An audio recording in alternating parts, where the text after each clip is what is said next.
Hey everybody, thank you for checking in once again and welcome to another one.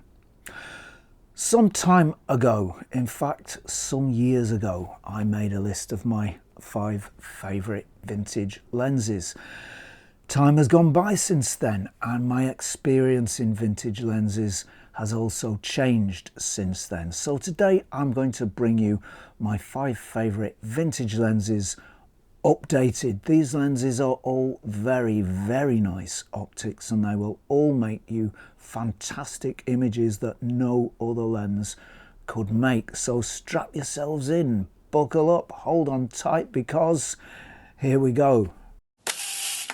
So the first lens for today, number 1, is a lens that looks a bit like this one. I don't have it anymore, sadly. And when I say sadly, I really mean sadly. It was a very beautiful lens.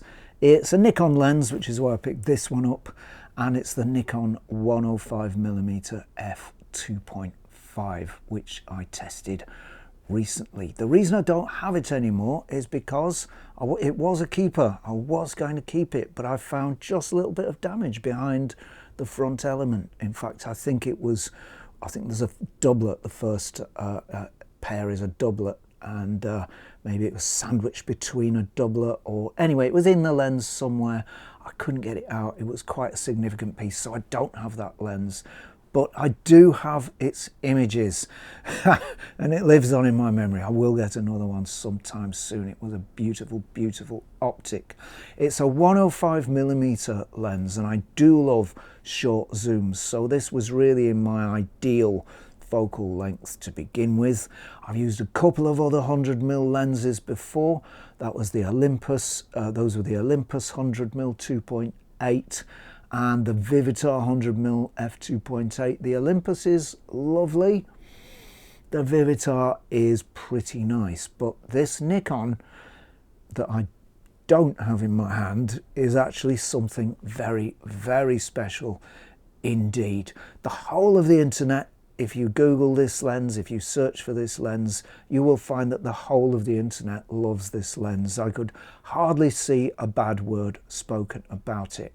It is one of the great vintage optics, and it's relatively cheap. It will cost you around about £250 to £300 for a good one. Not particularly cheap as vintage lenses go, but this is an outstanding optic and it's well worth 250 to 300 quid. As I say, not cheap as vintage lenses go, but not that expensive for a really nice lens that will last and last and last. This lens will never go out of style. It will never go out of date, even though it kind of already has. It's just a classic optic. It's extremely sharp from wide open. It's got fantastic colours. Blur is nice. It's characterful. It's not perfect in the way that a modern lens is. None of these vintage lenses are, but it's very nice indeed, and it has lovely character. And you know, the blur is alive. It's not dead. It's not bland. It's living. It's breathing. It's active. It's moving. It's I believe there were 2 types of this lens. The first one, released in 1959, was a sonar type, and then it was redesigned in the early 70s. From memory, it was 1970. That was no longer a sonar type lens. It was a slightly different optical formula. Whichever version you go for, either is sharp from wide open and either will give you really nice images. I've only used the second type, so I can't really comment on the first type except by reputation. This is one of those special lenses with very special qualities. It's a truly great optic, and when these special lenses come my way, I just want to keep hold of them. There are certain lenses that you know have star quality, and this is one that I was going to keep hold of it. I don't have it at the moment, but I will certainly get another copy. It was that nice.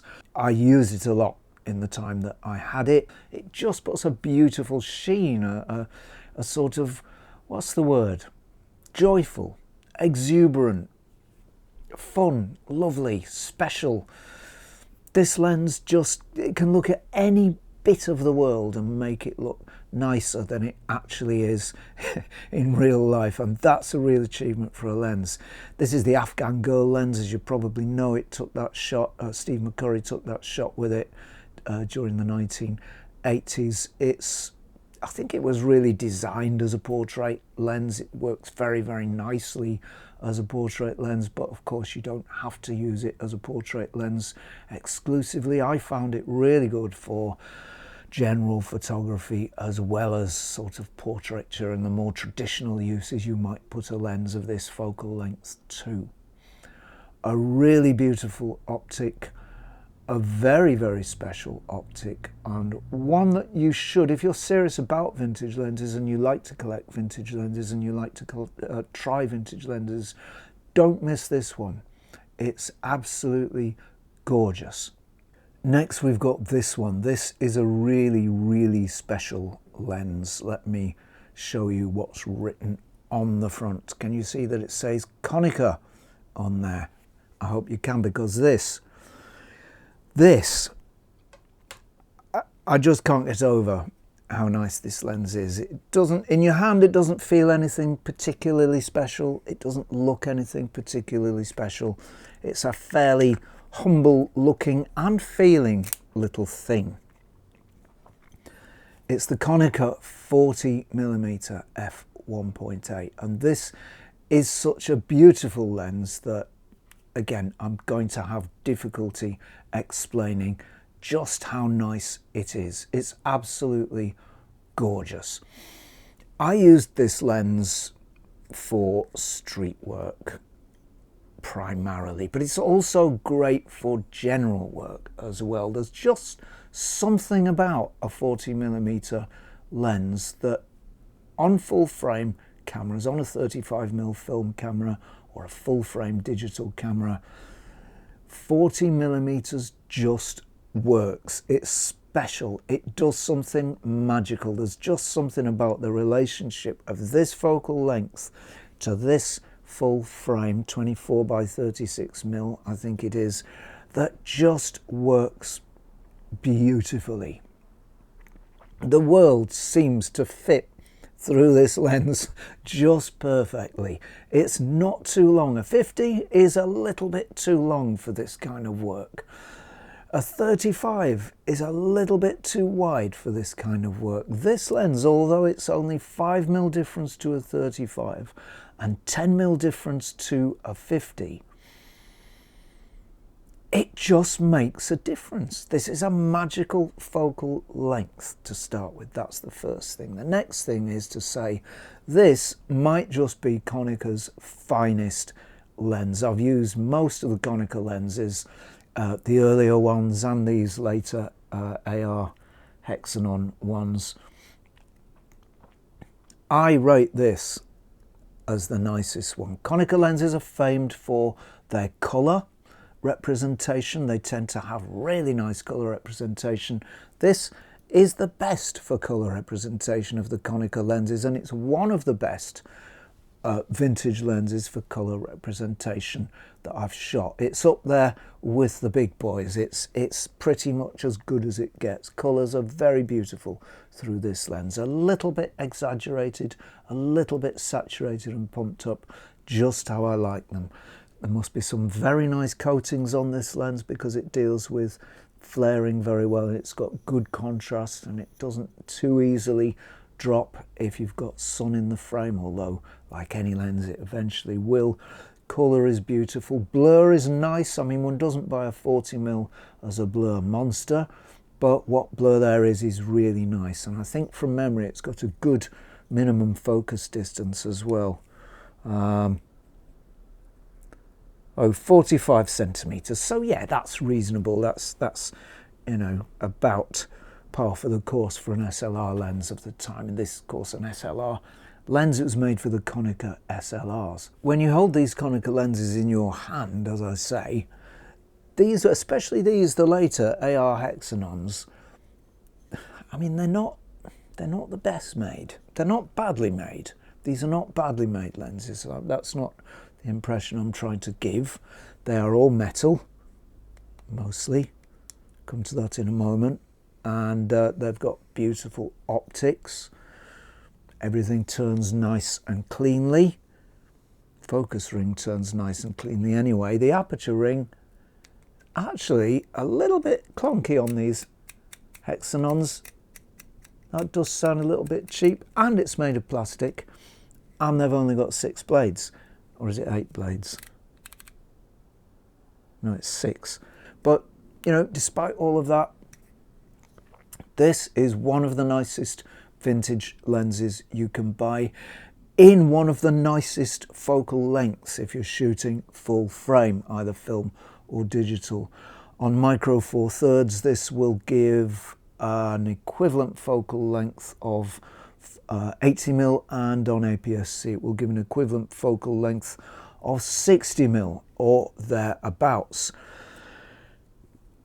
I think it's best used on full frame, but whatever you use it on, you'll still get those optical qualities coming through even if you use it on APS-C or micro four thirds. But it's best on full frame because that's where it gives the 40mm focal length. Just a genuinely great lens, a genuinely beautiful lens.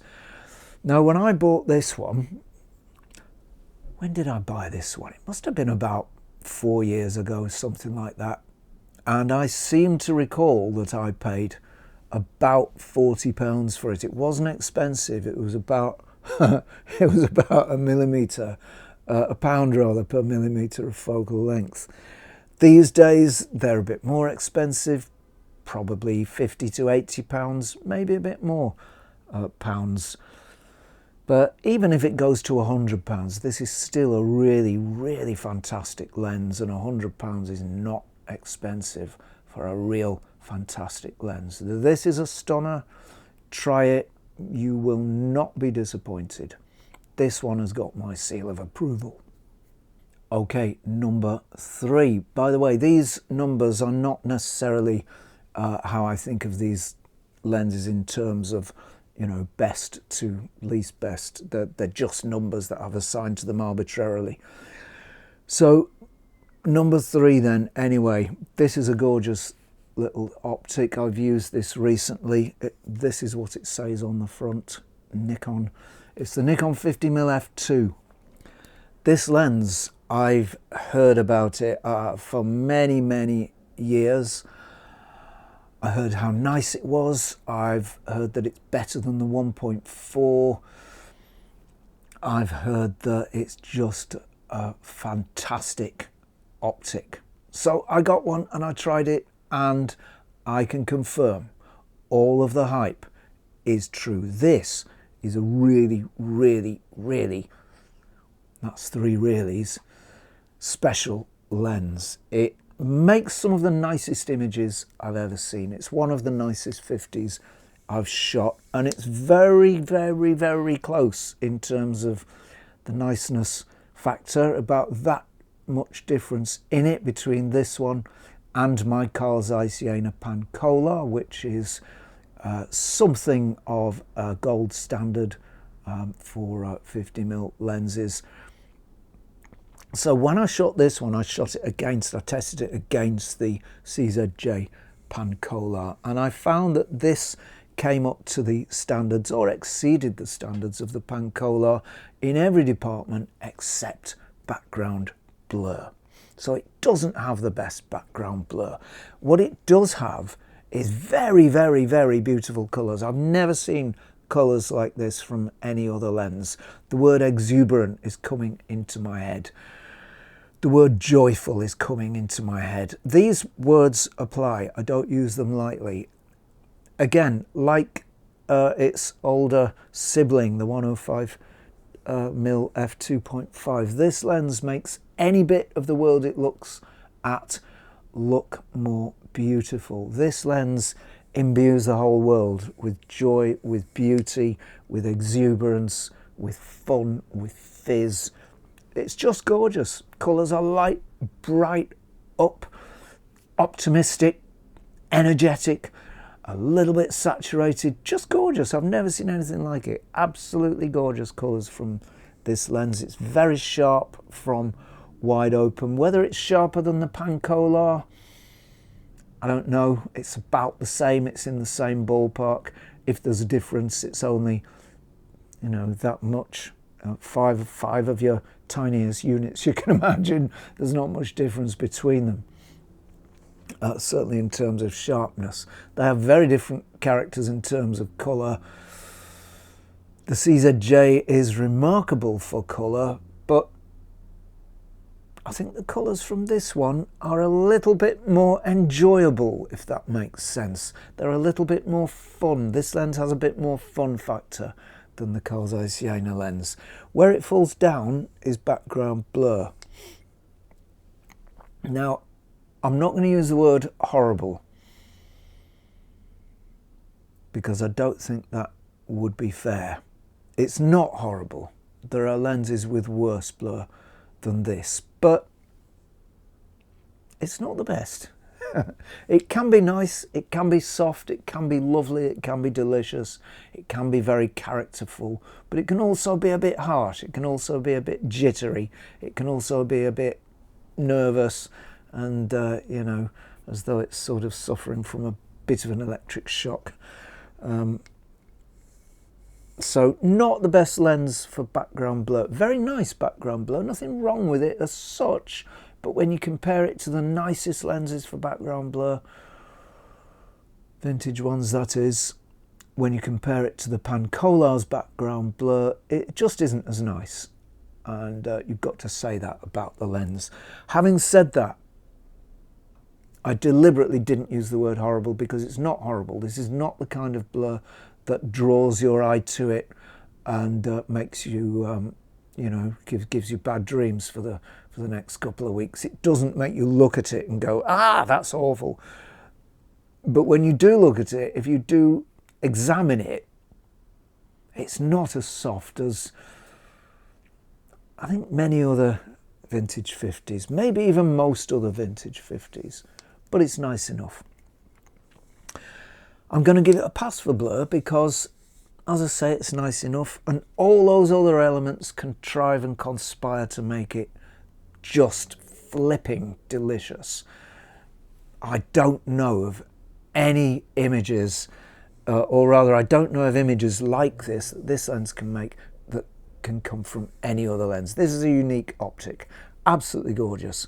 Not the cheapest 50. I paid £70 for this about 6 months ago, something like that, and they do go for around that. I probably overpaid a little bit. I probably could have got one for 60 if I was patient, but I wasn't patient. I was in a rush, but I didn't pay as much as I could have. I've seen these go for around around 90 to £100, so I did okay.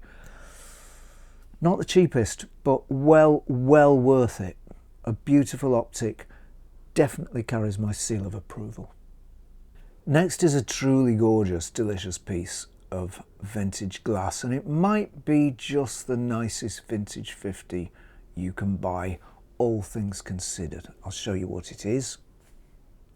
It's this one. It's sitting on my beautiful Canon T70, really nice, capable camera, and it is the Canon, can you see it from here?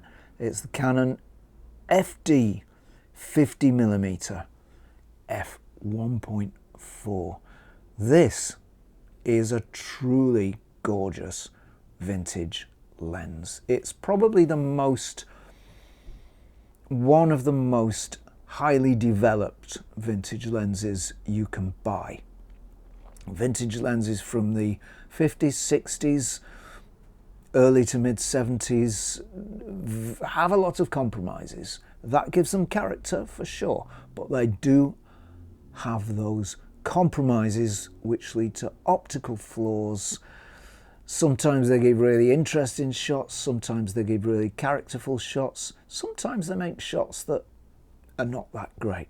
This one is not one of those lenses. It's very advanced. It's almost, not quite, but it's almost as sharp as a modern lens, wide open, and its rendering is similar to a modern lens that is more similar than most vintage lenses you will find, because it's a fairly late development in vintage lenses. This lens was current from the late 70s up, I think, right up until probably up until about 85 or the late 80s, so not that long, and it was one of the final developments of vintage lenses. So this lens gives really beautiful images, and I mean really beautiful images.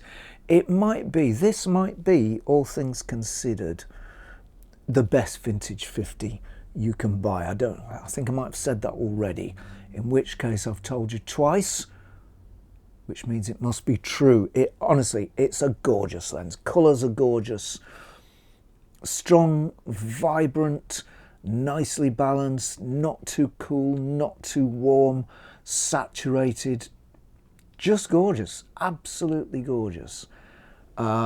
It has very good contrast because its coatings are very, very nice ones. They stop a lot of reflections from entering the lens. They're really good at damping down any flaring the lens might make. This doesn't flare as much as other vintage 50s in the sunlight, if you have the sun in the frame anywhere, so it's very, very good for that.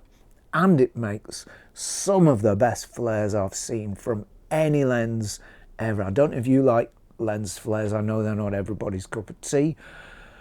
I really like them. They remind me of old movies, you know, the spaghetti westerns where, you know, a shot in the desert and the camera pans and you see the flare move across the frame. It reminds me of that, and I love the flares that this can make. Really accomplished if you like flares.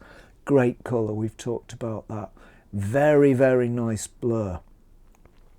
It's smoother than most vintage lenses, but it still preserves character, and that's important. This is not a bland, modern type lens, you know, clinically precisely sharp, uniformly smooth blur throughout the range. No, this is not one of those lenses. It has character, it has personality, it has quirks, and it has flaws, but it doesn't have so many flaws that it affects its image making ability. This is an extremely accomplished, extremely polished bit of photographic kit. It's one of the most nicely developed vintage lenses. It's one of the best developed vintage lenses, and it gives you the best balance between the vintage look, which can be a bit wild and untamed, and the modern look, which can be too bland, too precise, too sharp, too boring. This sits very nicely in the middle. It's a 1.4, it's a fast lens, so it makes plenty of the blurry stuff, if you like that. Minimum focus distance of 45 centimeters, so that's about standard for a vintage 50 of this time. When I bought this lens with this camera. By the way, you can just see the purple coatings glinting on the lens there. Beautiful coatings that do their job so well. And as I understand it, this lens is a planar design. That's the optical formula.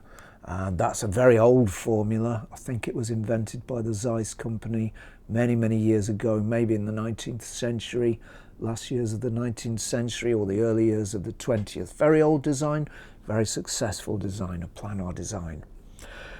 What was I saying? Yes, when I bought this lens, I bought it with this camera. And I paid for the camera and the lens. They weren't liked at that time, or rather they were liked, but they weren't so much collected at that time. Probably about 4 years ago, I paid £26 for this camera and lens. Nobody else bid for it. Can you imagine a 50mm f1.4 vintage lens on a very, very capable vintage camera, and nobody bid on it but me? 26 quid. These days, you might find such a bargain if you're lucky and you've got a quick trigger finger. but you're more likely to pay around £100 for this lens, £70 to £100 for this lens. Prices have risen because people have realised what fantastic optics they are. A really, really nice lens. If you get the chance and you want a vintage Fast 50, grab this one. It's absolutely gorgeous and certainly carries my seal of approval, which if I had a stamp, I would stamp it on it now. But we must imagine that I've done that. A very nice optic, well worth a go if you're looking for one of these. And so we come to lens number 5 for today. This is lens number 5 sitting here on the camera, and it's this one. It's the Carl Zeiss Jena Flektogon 35mm f2.4. This is a lens that has featured on the channel before, and I've featured it probably quite a few times on the channel before. I'm pretty certain this was in my last list of 5 favourite vintage lenses, and I'm also pretty certain it was in the list before that of my 5 favourite vintage lenses, which I did even a couple of years previous to the second one. And why is it in all those 3? Because it's so flipping good. I was looking through my lenses this morning, looking through the fresh ones that I've shot recently, which could possibly go on this list. I didn't really want to include any of the ones that I've included previously, but I just kept coming back to this one. It's so good. It just is that good. It's a great lens. It's one of the world's great lenses, not just because of its optical qualities, though they are considerable, but also because of its practicality and usefulness. This is a do anything lens. This is a go anywhere lens. This is a pretty much I'll take on almost any job offered to me lens. This is a bit of a jack of all trades. It's great for general photography. It's great for street photography. It's great for not macro but close-up photography because it focuses down to 20 centimeters. In fact, it even goes a little bit past there to around about 19 or 18 centimeters. And if you stop it down, you'll go closer still. So I've used this lens for, well, anytime I have to sell something on eBay, I use this lens. Very, very frequently when I want to do a little bit of street photography, I'll use this lens.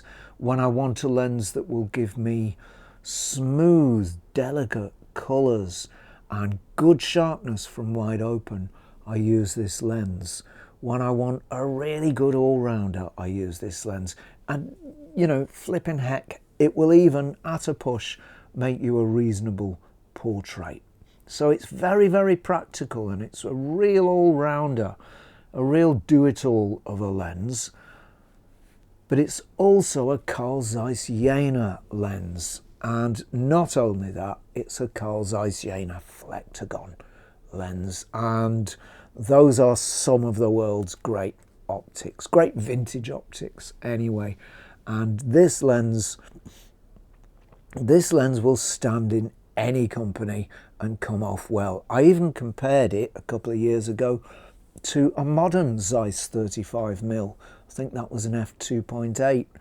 And although the modern Zeiss was sharper, it was a beautiful lens actually, the modern Zeiss. I've got to say it was a lovely, delicious lens. Although it was sharper and it did have a joy about its images, absolutely gorgeous images. This lens makes gorgeous images also. It's not quite as sharp as the modern Zeiss was, but I kept this one because A, because it's nearly as sharp as the modern Zeiss was, and B, because this lens will last longer than the modern Zeiss. The modern Zeiss is all electronics and plastic. Great optics and really great when it's working, but who's going to be able to fix that lens in 10, 20 years' time? It's just not going to last. This is a lens that will last. These vintage lenses, if you take care of them, they're forever lenses. They'll never let you down if you take care of them and keep them serviced. So that was why I kept this one, all other things being equal. But, you know, it just makes such beautiful images. This lens is not cheap. None of these lenses are cheap. Well, I'll qualify that. None of them are cheap for vintage lenses. They are all cheap as lenses go. You'll find a good one of these for £150. It's well worth it. And if you want a real good 35 that's very, very practical, get one of these. Don't go for any other 35 than this one. This is the king of the vintage 35s, and it will hold its own amongst work usually reserved for other focal lengths as well. It's just a gorgeous optic. It will cost you around about £150. I paid, gosh, I feel like I stole it. I paid £5 in a charity shop about 5-6 years ago for this lens. It was on a Praktica Nova camera, and it was one of my first vintage lenses. In fact, it was about 10 years ago, I think. It was quite a while back. I didn't know what I bought, and it was only when I researched it I realised, gosh, these go for a bit more than a £5, and they're really, really nice in quality, and that's why I kept it. Could have made a quick buck by selling it, but it was so nice. The better course clearly was to keep it. If you want a real good 35, vintage 35, you can't do better than this. There isn't a better lens than this. If you want a great one, if you want the best one, get this one. So that's about it from me for today. Many, many thanks for watching. If you've got this far, a particular thanks to you. If you've enjoyed this episode, why not chuck us a sub? That would be appreciated. Many, many thanks to subscribers for your support. That's really appreciated. And many, many thanks to patrons for your support. That is really appreciated. Thanks to everybody who's tuned in, given thanks, given super thanks, watched or engaged with the channel in any way. And if you're not doing anything too awful, difficult or tricky, next week at around this time, please do tune in and join us for a spot more Zenography. Cheerio all.